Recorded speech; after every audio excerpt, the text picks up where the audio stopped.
Hi and welcome to PhD Career Stories. This is Tina Persson talking, and today I have a guest in the podcast. It's Marie-Hélène Pelletier, and she's a PhD and MBA. Welcome to the podcast, Hélène. How are you doing? I am good. I'm great, actually. Very happy to be here with you, Tina, and everyone. Thank you, because I'm super excited. And I must admit that you are sitting in Vancouver, I'm sitting in Scandinavia, and I still find it amazing that we can meet like this because it feels like you are on the other side in my bedroom, actually, when I'm sitting in my living room.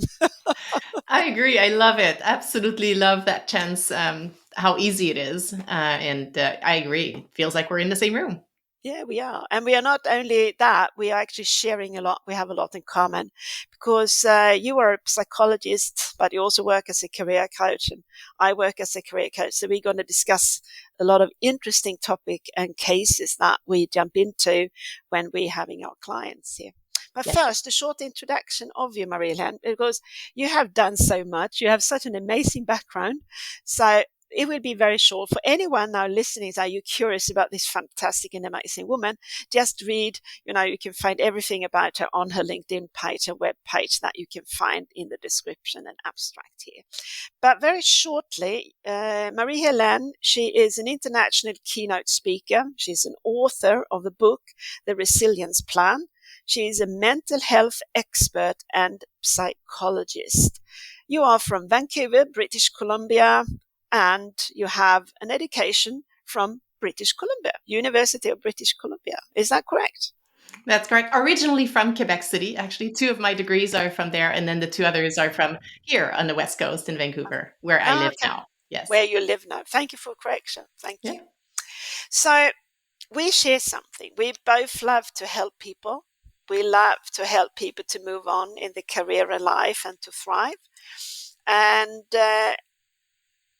we we sometimes when we talk with our clients bump into cases, and now when we prepared for the podcast we discussed, what is it, something what's really going on in the world. And we know after corona, before corona, and I said that yesterday when I gave a keynote myself, everything in my life at the moment is before corona, after corona, and something has happened after corona.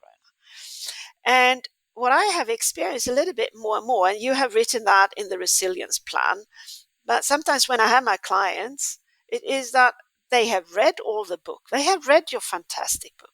They have read my book. They have read books about everything, imposter syndrome, everything.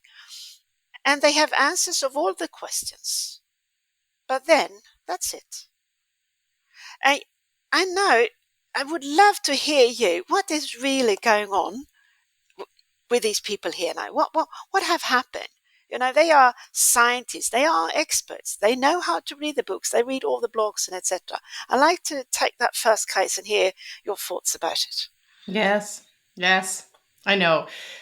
I find that if we're interested in high level education, research, PhDs, these kinds of things, it's fair to say that most of us are interested in learning, in information, in data, in research, and in reading and acquiring even more knowledge and information. So that's our natural, we're just curious, we love it. Then, when it comes to ourselves, we use the same approach. Let's say we're struggling with making things happen, getting things going in our own research or our own work or our own personal life, really. And so we use the same approach. We read, read, read.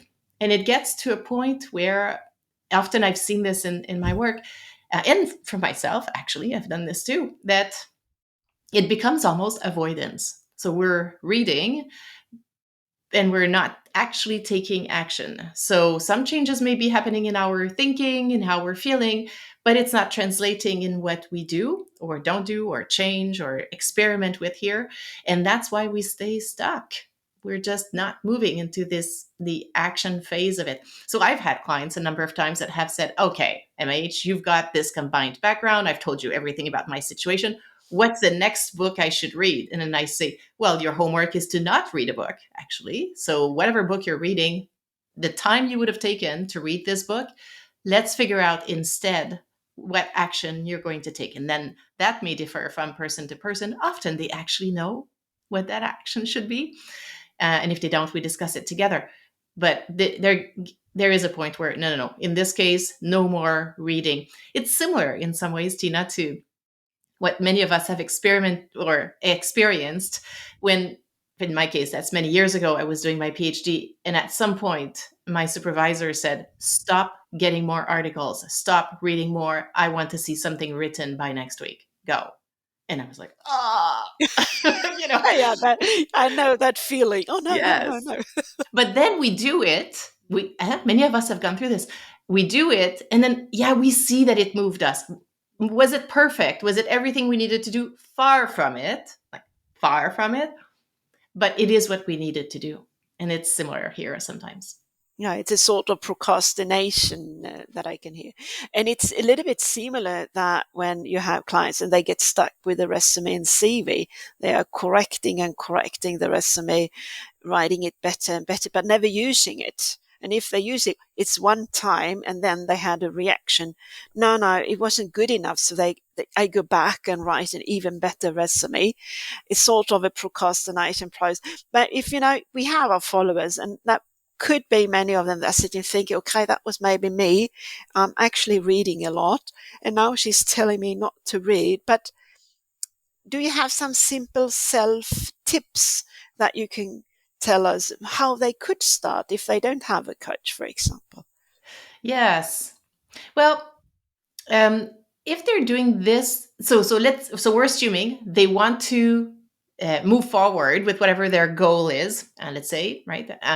Whether it's the next thing they need to write or their Mm. resume that needs to get out or whatever it is. Yeah. So you're wanting to take that action. You found yourself just reading, but you're not taking it. Is that what you're? Yeah, yeah. So what I would say here is, I mean, it depends what gets in the way for each person.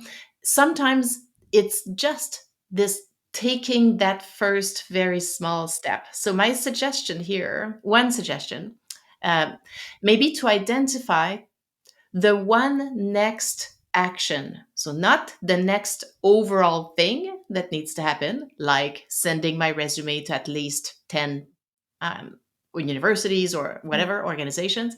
So, not that, just the one next action. So, the one next action, given that I've worked on my resume already and I'm just trying to make it better and all this, it may be that, okay, this time I will print it, look at if this printed version could actually go somewhere. It's decent enough that it could. And that's it. That's what my one next action is, just to have printed it and seen that it could go. Once you've done this is now fairly doable. This is a at the most 5-minute action. So now we've made it so small that it's kind of hard to say, no, I cannot do this.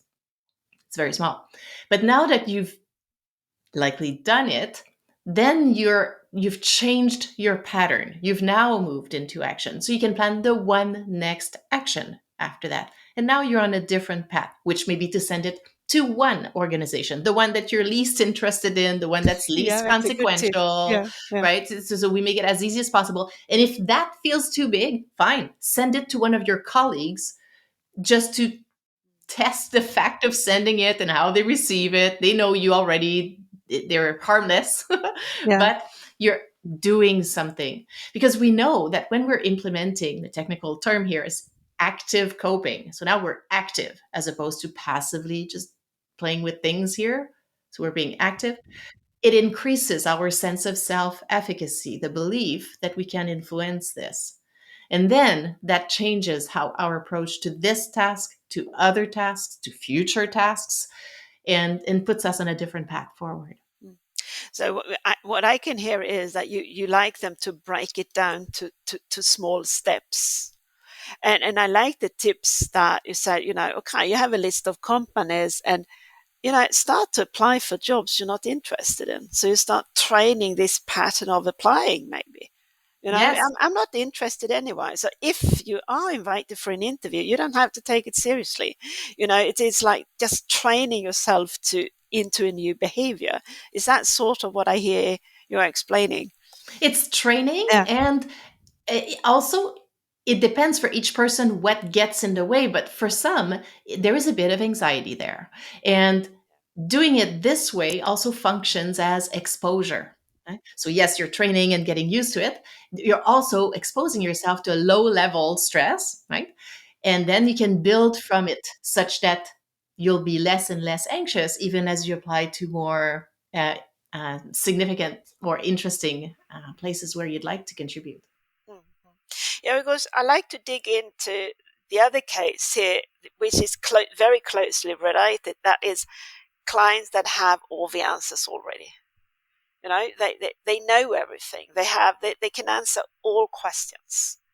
But as a career coach or coach here, you get the feeling of it's sort of an answer they have trained, but it's not really on a level that they maybe 100% are sure themselves what the answer consists of. I don't know if you have experienced that, but in some clients, they know everything. They have all the answers. I know the labor market. I know all the 100 questions and I know who I am and blah, blah, blah, blah, blah, and still stuck Yes. and very frustrated.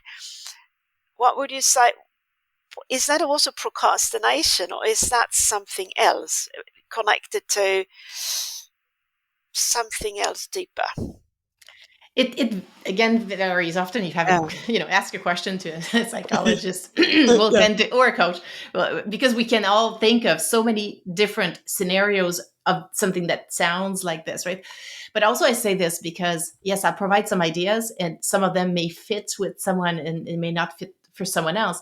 But even as we're discussing this, sometimes it may give you or whoever, all of us, ideas about how that could apply for us potentially. Sometimes when we have all the information, I've seen it become, it's a way to cover a bit of either anxiety about Mm, actually taking action mm, and the fear of what that consequence could yeah, be. yeah. It could be, and it goes with it, but therefore it's an avoidance behavior. Avoidance. So I'm not labeling it like this at all. Obviously, you're not. You think you're getting information, doing the things, but really you're stuck in the information place. Sometimes there's this aspect of being perfectionist. You've alluded to this, that we're, in order to get to these levels of research, of um, education, that kind of thing, a number of people have excelled in either almost every way or at least a number of ways. And so it gets to a point sometimes where we think of ourselves as needing to excel in everything.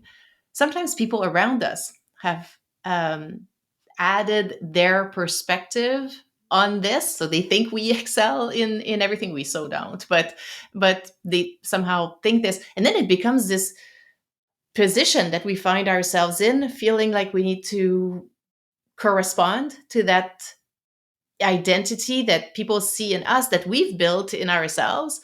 And then we're over here, high up here, and we logically know that not all 12 places we're going to apply will say, yes, you are the ideal person for us. We need you now. And so therefore, we don't move, stay Mm, stuck here. mm, And a way sometimes to get unstuck from this is to step back, take a distance from this whole, all of this, this identity building from others, identity building from ourselves, because really at this point, this is going to be our life, really. So enough with the trying to appear perfect, ideal, excelling in everything to everyone. We're human. We probably can excel in some areas, probably cannot excel in 100% of areas. And so that may be a moment where we want to get back to, okay, what are my values? Hmm. What's most important for me in life, both personally and professionally, all of this together? I often suggest that we write it down. Yes, we're aware of some of these things, but writing it down helps the reflection and go in millions of directions, as our minds can do, right? And so we collect this information more specifically here. And then there are other types of exercises that can help us understand our context with a realistic perspective. But the most important element of all of these is to be stepping back and only thinking about this for ourselves. Because now this is really the essence of Tina. This is the essence of Essence. me, MH. It's the essence of each person who's with us here in our conversation today. And that's when we're connecting with this now, that we can plan for what needs to happen next with a sense of being grounded in where I want to go, which really, like, even from an intellectual perspective in our research, that's what we've done. Like, we've had to plant our stick in the ground and say, I am doing this. Right? Mm, mm, So some of that process is similar to what now needs to happen for you here as a person, only defined by you, no one else calling that shot. You are. And then moving forward with that clarity. mm. Yeah, it's very good tips, and I'm happy to hear that, because I remember when I was stuck to share something, and I remember I also had the answer sort of, but I didn't. It was more I was afraid of something I didn't know what it was. So it was for me a sort of I had to keep up a face of I was an expert, I was an assistant professor, I should know everything. And then, just to step back and start to say, I need help. And that leads me to my next sort of topic to discuss, and that is asking for help. And I learned that it was that I didn't know how to ask for help. I learned as an assistant professor, I had a challenge to take the initiative to sort of ask for help, which sounds today a little bit odd, but it was. So I had to train it. And I also need to go back and say, hey, it's me. I am responsible for my life. It's not someone else. It's not you in front of me here. If you were my coach, it's not, and it's not my former manager's fault. It's me. And it took quite a while, and it was a bit connected to asking for help. Yeah. So, any comments on that? I love it. As you were describing this, I was thinking, oh, I've done the same thing. Like, literally, part of, because I'm a psychologist, and when Yeah, you do your PhD, you're in part training to yeah, be a psychologist, in part doing the actual PhD research. But so in the work I was doing with individuals at times, and I was working with professionals, leaders, and all this, and so as um, a way to join them in their reflection, I would say things like, yes, it's very understandable that this, whatever situation is generating this level of stress or this reaction in you, this burnout, whatever it was. And at times I would even say, it could be the same for me. I'm not immune to it. I would say this, Tina. yeah, And in my head, I was secretly thinking, no, not really, because I have all the knowledge. I am, like, whatever, protected because I yeah, know. And hello, 5 years later, I'm in these extremely demanding situations. I'm seeing it. I'm like, oh my God, it is yeah. actually happening. I do the same. I do the same. Yeah. So just to show, right, how you can have all of this knowledge, and that's true for any other profession. A physician may have all the knowledge about physical health. It does not make them immune to having physical health issues themselves. So it's the same. It's the same for all of us. One of the ways in which some of my clients, university professors, some of them early, mid, or even late career, will come to me, and yeah, they have thought about this for a while. They delayed this for a while as well. Sometimes what I've heard from them and how they're thinking about it is, uh, well, if they're a bit further on the continuum and they're burnt out, by at some point it's just like, okay, I need help. So that's becomes more obvious when it's at that stage. Those that come a bit earlier, it's because they are proactively seeing connecting with a resource as investing in their brain, in investing in themselves. That's how it makes it click. And I actually think, had I thought of it this way back in my career, it possibly would have helped me connect sooner Yeah. with resources. And then that's actually fascinating, because the same ways that they're investing in going to conferences, publishing, doing their own Yeah, research, all the things, preparing for the teaching that they do, all of that. They then see working with a resource, whether it's me, you as a coach, or other resources, as an investment in their career. And then that clicks a bit more easily, makes more sense, and then they do the work. And when it's done, and they move forward. yeah. And I like that connection you are doing because it's an investment. And I take the analogy that you go to the gym and you're pumping a muscle, but your brain is a huge thing that, you need to train your brain as well. It's a holistic mindset. It's not only your physical capacity, it's your mental capacity, and you need to train that as well. You And need to. yeah, you need to, and you will feel better. You will produce more, and I believe you will be extremely more happy in many ways. You will. And the other thing too that sometimes I've heard, again, just thinking about the reasoning that seems to click, is I've had university professors literally come to me and say, I what I have, what is most important is my brain, my creativity. I know I need to maintain this in order to keep doing the type of work, the type Yeah, of research that I'm doing.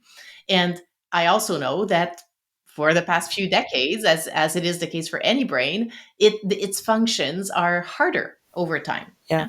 And to your point about muscles, there are things we can do to help it stay healthy, mm, help it stay engaged, yeah. optimize it. And so sometimes that's the other angle that will connect with the values of individuals who are doing this type of work. Yeah, it is. And I'm connecting it now a bit to what is it, the skill that is top ranked at the moment, particularly on LinkedIn and among companies, adaptability. We will not dig into it, but there are certain characters and abilities connected to adaptability, like, optimism, hope, mental flexibility, mindset, and all of that is coachable. As I say, it's coaching training. You can be there, but you can, with training and coaching and hard work, change your abilities so your life will be easier. You will be more successful.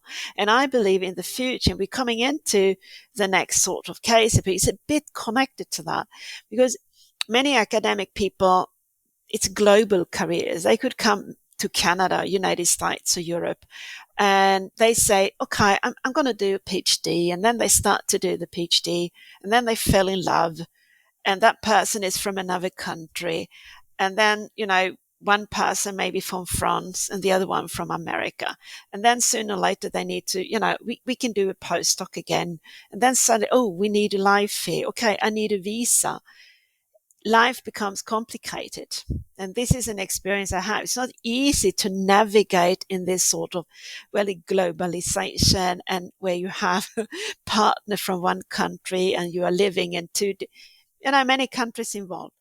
And here it is about resilience. A resilience in an unknown world is also part of being adaptable. So we come to this topic that you have written a book about, building a resilience, because when I meet my clients, sometimes I just say that, do you know what? Sometimes we just have to do things without actually knowing, because what is beyond is unseen at the moment. And we need to learn to live with that. Your thoughts and reflections around that would probably help these people a lot, Marie-Hélène. Yeah. Yes. Yes. There's many angles to what Yeah. you said that are. I mean, everything you said is so exactly that experience, and the additional piece too, especially if we're staying in an academic type career in this increasingly global, everywhere world, is still academia is fairly traditional in its thinking and its approach. Universities are evolving, departments are getting more creative in how to support couples and relationships, and because they know that that's in part how they will retain people. But it requires a lot of creativity, flexibility, and it's a fairly traditional system in a world that's changing much faster. So these two sometimes takes a while to connect. One of the so a few couple of ideas, just things to consider. The approach we need to have when we do research is immensely different from the approach we want to consider when managing our career and our life, with this in mind, whether we go in academia or in industry. And so, and I personally experienced this very firsthand, because in pairing a PhD here and then doing an MBA, here's what happened to me. When I shared with my colleagues PhDs here that I was going to do an MBA, not my good friends, obviously, but for many, I was abandoning that ship. Like, I was not a real researcher, whatever, because I was going to, and especially because I was coming from psychology to business, I was like, okay, you're not a real psychologist because now you're interested in business. Then I go in business here and they say, well, you're not a real business person because you have a PhD. So, what do you know? How are you going to be able to navigate this amount of nebulousness and uncertainty and all this? So they are very different, but it's possible. We have intellectual flexibility. That's what in part you've used to create your research, and you just need to use it here. So in some ways, entering the levels of research that people need to do when they do PhDs and after, we are entering a fair amount of uncertainty here. We just, we don't necessarily see it this way because we see it as part of our research, setting up our research question or whatever we're doing. But the reality is that we are navigating uncertainty here. And the more we're acknowledging this for ourselves, the more we can perhaps realize that we've done this before, build a bit of confidence here, transfer this experience, this knowledge here. It will look different, I agree, but there's still an element that is transferable. And so, and I think acknowledging for ourselves that, okay, number one, I've done some level of managing uncertainty, so I can do this here. Also, acknowledging the uncertainty I managed doing research over here is more comfortable for me than the uncertainty that now I have to manage here. But here's the thing, it's not just a nice to have or a psychologist thing to say. Anytime, and that connects with, Tina, your comment about adaptability and agility, the mental agility we want to nourish as we go through transitions like this. We actually know from research that as we go through challenging situations, if all we do is label the emotion in our head, you don't need to write about it, talk to someone about it, meditate on it, none of this. You can just acknowledge the information and consider it valid. That's very important. So I am feeling stressed out or anxious about all these applications, and it's understandable because I'm putting myself out there. Very important. What I just did now is I basically calmed the alarm center in my head long enough that I can actually think.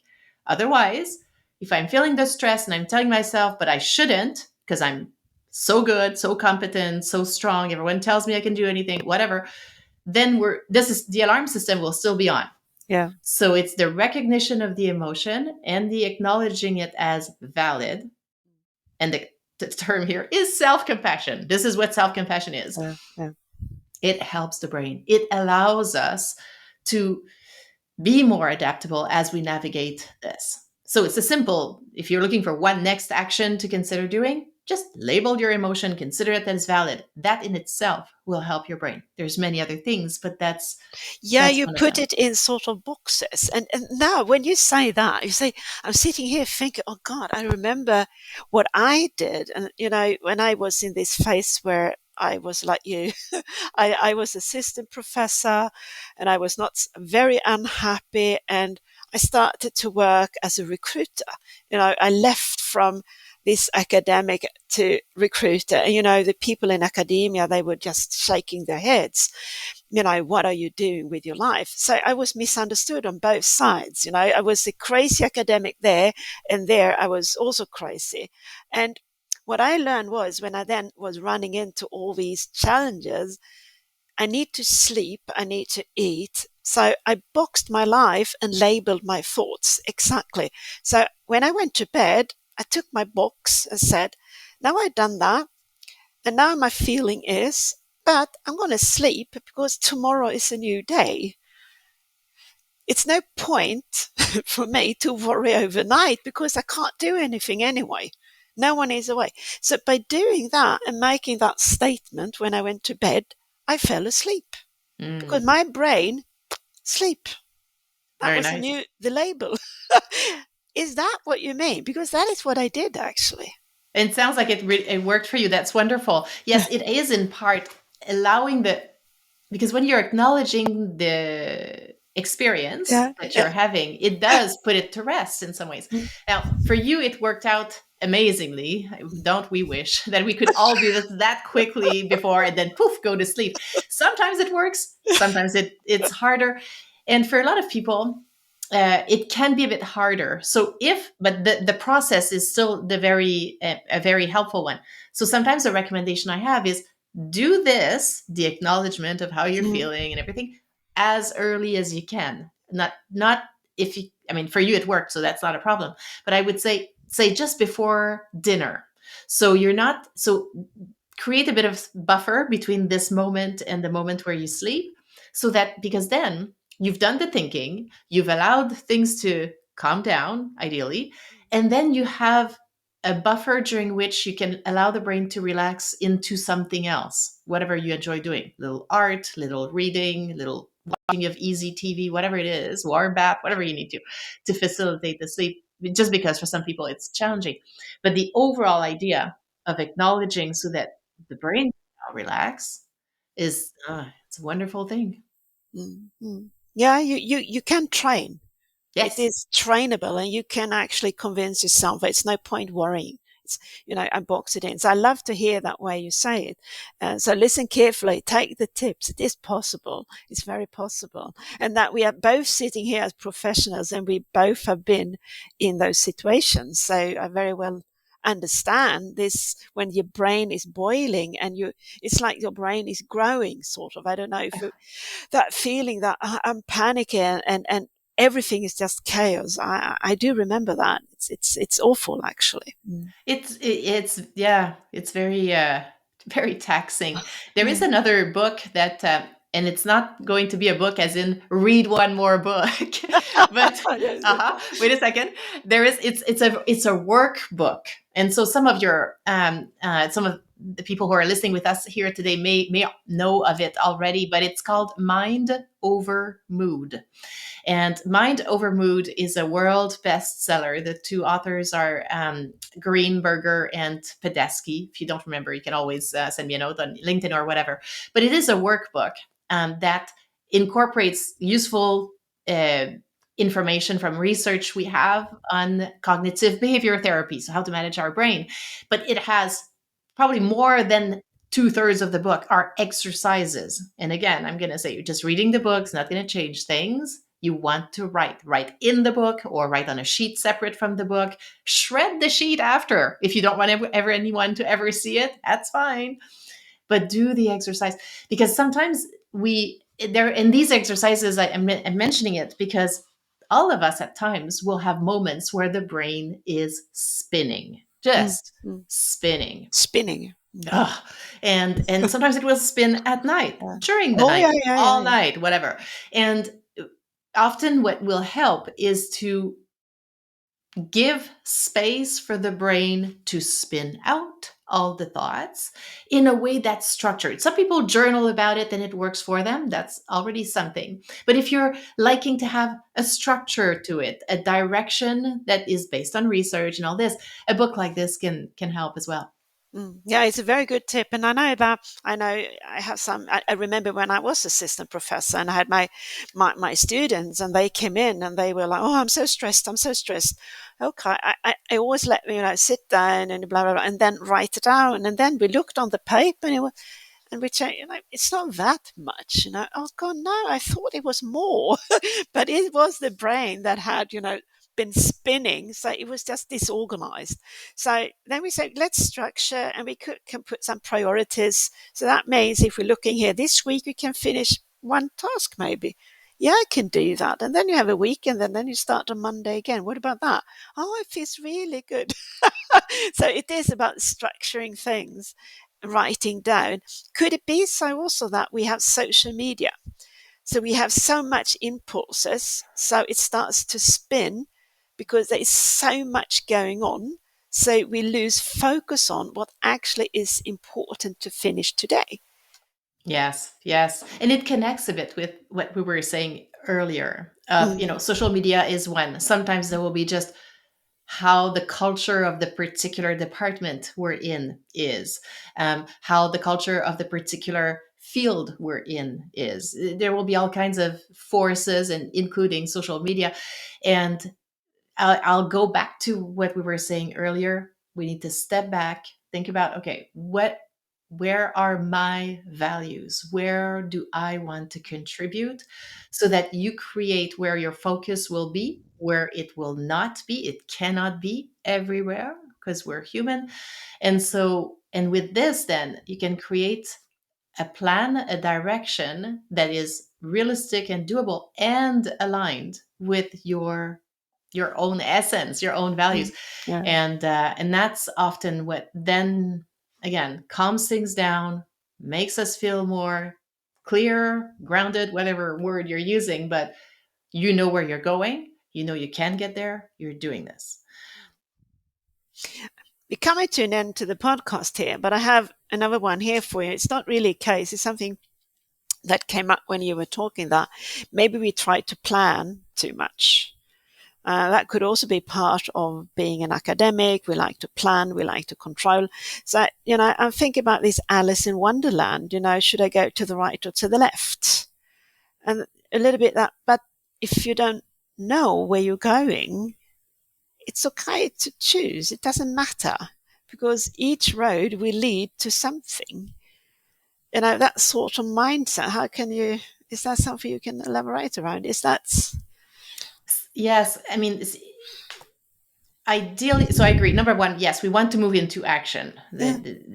Most definitely. If we're feeling stuck in a rut, whatever it is, then take one action. Any action, but take an action. Because we've done the not taking action now for so long. That's why we're stuck in a rut. So the way out is an action. So that I agree with that direction for sure. The other thing that connects with what you're saying that I've seen is, yes, people make lists, long lists, Yes. lists that include everything, and that generally assume that any of these things will take an amount of time that turns out to be between 10 and 1% of its actual real time. So we're grossly underestimating how much time things take. So one possibility there, maybe add to your list for each item, or at least the first 20, add how much time you think this will take. Okay, this is a 3-hour thing. This is a half an hour thing. You put the numbers and then pick one, do it, and look at the time. Learn, experiment, use your scientific mind to test your assumptions. That's what you do all day, every day. You're testing assumptions, you're testing Testing hypotheses. assumptions. Let's do it here. Use the same approach. So it's nothing different. I don't have to convince you of the value of this. You know it already. Just use it for yourself. And my prediction, if I had to put money, I'm going to say for most people, for most tasks, we're thinking that this is way shorter than it actually is. We also assume that everybody else only needs half of this time to do it. There's a problem with me. I'm actually very slow. But that's part of the culture. And the overall culture is everyone is amazingly exceptional. And being that wonderful takes you 5 minutes. So, and the reality is that no. It's like watching any Olympian doing their sport on TV and saying, "Oh, that looks so easy." Okay, no, right? We know it isn't. So same thing here. No, not true. And so what if it takes someone else 1 hour to do this thing? Your reality is it's taking you 5. You need to be realistic about it. Otherwise, just hoping is going to take you 1, beating yourself up because it didn't take you 1 or it will not take you Yeah, 1. exactly. Wrong None of this is going to be helpful. expectations. Yeah. Yeah, wrong So expectations. agreed. And I think that can sum up a little bit, because what you actually end up is where is very interesting, that we look on the very successful people, you would like to be that, but we forgot all the work and all the failures behind their success, because no one really talks about the failures. They just say, and I remember that when I was looking for a job and I listened to all these professionals, and it seemed to be so easy. So I felt like a failure when I listened to it. But in the end, I checked, it was a 10 years career behind it. So it was enormous amount of hours. It's just that for them, these 10 years passed by, and they didn't tell all the steps, but was so much behind it. And that was actually how this podcast started. Please share stories from PhDs, and please include all the challenges and problems you actually had. And with that said, I'm going to share another thing here. As I said, I have a good friend, and you should always be careful when you give tips to very, very close and good friends. And she is in a process of looking for a job, and I could hear on her voice she found it very difficult. And I tried to tell her that, it's a number game in the end. It could be so that the people you are reaching out to, the people that are like you don't know yet. So it is in the end a number game. You must reach out. And I said it many times. So I decided in the end, no, I'm not going to tell anymore. And then she actually contacted a person that said exactly the same thing, and that got stuck. And I said, hey, yeah, that, it's a number game. And, it's not about the no's. It's not about how easy it was for other people, because in the end, you actually don't know how much work they put in, because maybe they don't admit it. So it's only one thing that's important. It's you. Yes. It's So about you. true. Yeah. Yeah. Yeah, Yeah. I agree. But now here, Marie, I would like you to end here. So if they now listen to you here, if you could give we have listeners here, they may be in the situation now where they feel they're a little bit stuck, and Mm. they don't know how to take that first action you talk about. Could you give them three tips, how they just very quickly, how they could start, just very shortly and quickly, Yes. summarizing up what you said here in this podcast? I would say so. First, well, I feel like disclaiming this again because each person's situation is different. But number one, I would say make sure that you are investing in your overall resilience, because you will need it for anything here. And so, if we're wanting to be very specific, in my work, I see that a lot of people know and trust the research about the importance of meditation, and they have not incorporated it yet. So, I would say maybe look for your one next action related to incorporating some meditation. I'm not talking about half an hour every day starting tomorrow. It could be small first step, one time, 2 minutes per week.